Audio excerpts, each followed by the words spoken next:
Ryan, any better team news this week? Only in as much that Carl Ablett's obviously served his suspension, so nobody back from injury just yet. How much did you miss him last week? I'm not sure what difference Carl would make on the night, but yeah, he's certainly a solid defender, and we missed a bit of that last Thursday. But you know, if you look at our back row of Jamie Jones and Stevie Ward and Carl Ablett, who do a lot of the grunt work, a lot of that defending. Certainly Carl will add to that this week. Is Rob Burrow back? Yes, sorry, and yeah, he was ill that day, just simply ill, and woke up bad, so he missed out. There's been a couple of players who've missed out with that bug. Is it the same bug, and have you got on top of it? I wouldn't know. I wouldn't know. I don't know if you ever find out, but there's been a bit of that going around. Yeah, let's hope so. It isn't that they've been carried it through the week. I think Adam Cuthbertson and Mitch Garbutt spent the week ill, building up to Salford, I think it was. But Rob was a game day thing. Rob never had anything through the week. So, how much have you had to lift the players this week after last week? Yeah, there'd been an element of that. You know, last Thursday was a really ugly day, and you know, in terms of me doing too much with the players to get them to be ready to play again, sometimes it's not such a big task, because it was that bad a day that we just needed to play the day after. You know, we wanted to play a few days after. So it's been a really long, tough week. But in terms of in making sure that the players don't lose control, you know, they don't go too far down, and you know, we stay focused is probably the main job. What signs have you seen this week that they're going to bounce back in the right way? Yeah, lots of them. I said this in my programme notes. People get to see the players, good or bad, as a player, and I get to see them every single day.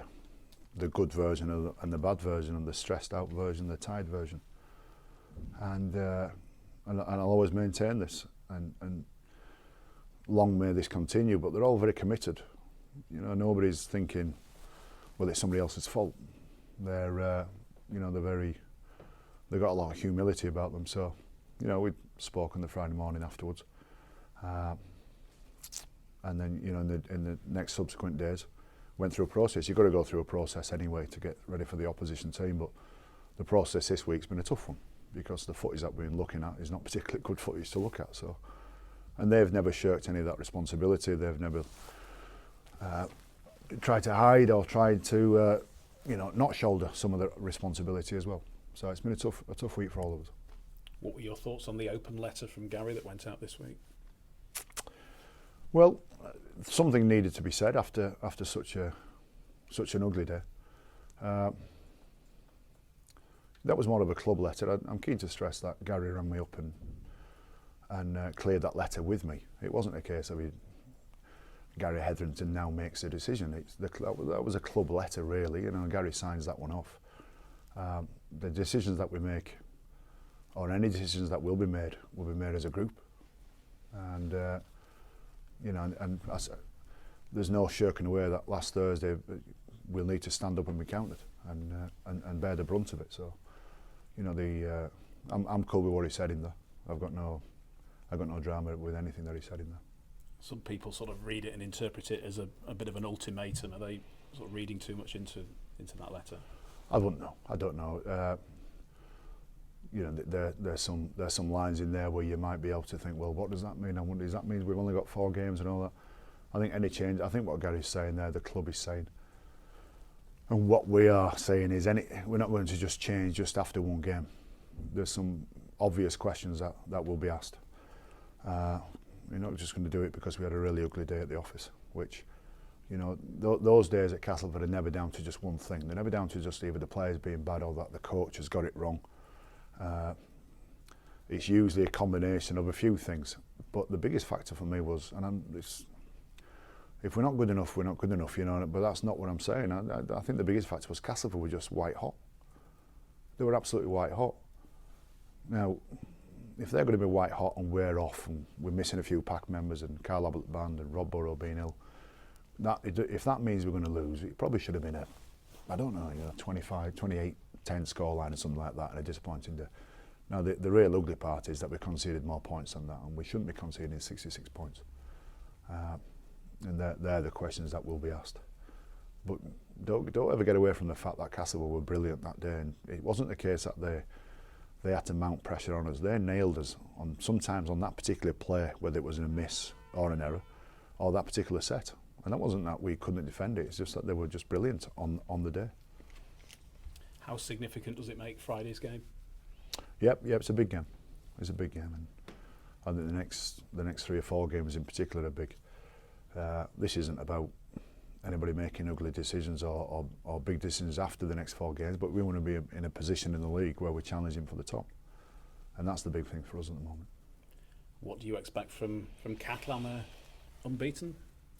Yeah, they've had a good run, and they've had a good run at Headingley, haven't they, over the last couple of seasons? So, yeah, they're a strong team. A big aggressive pack and got some outside backs that know how to play. So, we were expecting a good version of them. And Paul Ayton coming back, Luke Burgess coming back as well. They'll be eager to impress. Fired up for sure, yeah. Fired up, but then Leeds Rhinos have produced a hell of a lot of players over the years, and it's not rare for us to be facing our ex-players, is it?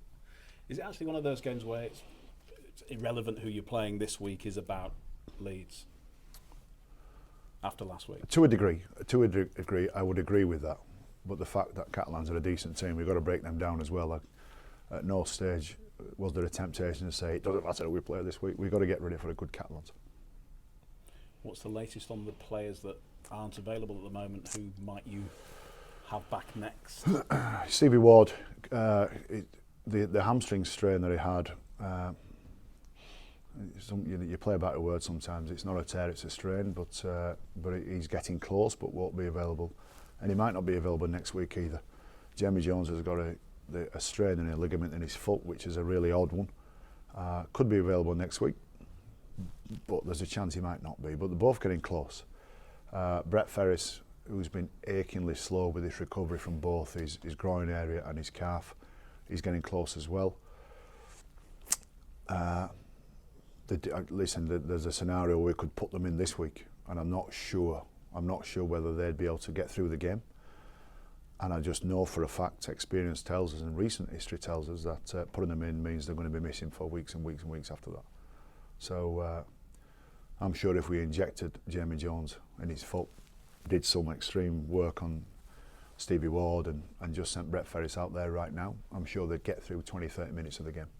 And they'd probably put their hand up and say, yeah, I need to come off now, coach, because something else has pulled because of it.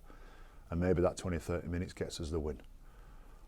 And this is a real arse truth for everybody to understand. Maybe we've got to get the notion that we've got to win on Friday night.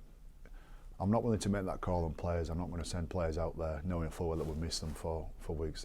We're 4 games into the year, and our biggest task is the back end of the year. That's what we're keeping a good grasp of. With Easter not far away as well. And Easter not far away. We've got to start talking about managing that period, haven't we? Is Keith Galloway a bit longer? Keith's good in terms of on track. Keith's running. He's running the Alter G. They're getting a bit of they wear a bit of a harness and take weight off them as they run on the treadmill, and you go for a percentage. You weigh 10% of your body weight to start with and build it up. And he ran nearly 100% of his body weight just recently. So he's coming towards the back end of that nasty thing there, that David A injury, wasn't it, the Achilles. Yeah, let's hope.